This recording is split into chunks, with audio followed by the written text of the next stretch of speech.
Monday morning ஒரு past 4-5 டேஸாகவே videos ஒழுங்காகவே எடுக்க முடியலை. 1 வீக் நல்ல எனர்ஜெட்டிக்காக இருக்குது, அவ்வளோ சுறுசுறுப்பாக இருக்குது. ஆனால் அதுக்கு கண்ணுப்பட்ட போன மாதிரி நெக்ஸ்ட் வீக் அப்படியே ஆப்போசிட்டாக மாறிடுது, அவ்வளோ டவுனாக ஃபீல் பண்ண வச்சிருது.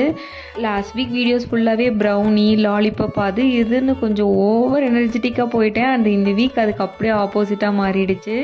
அண்ட் இன்றைக்கி பார்த்துட்டிங்கன்னா என்னோடய செராமிக் ஜார்ஸ் எல்லாம் க்ளீன் பண்ணி வச்சுட்டு ஃபில் பண்ணி வைக்கலாம் அப்படின்னு பிளான் பண்ணியிருந்தேன். மொபைலை வச்சுக்கிட்டு நடக்கிறேன்னா சம்டைம்ஸ் இந்த மொபைல் என்ன அறியாமலே கையிலேருந்து கீழே விழுந்துரும் தடுமாதிரி. அந்தளவுக்கு மோசமாக திங்ஸை நான் ஹேண்டில் பண்ணுவேன்.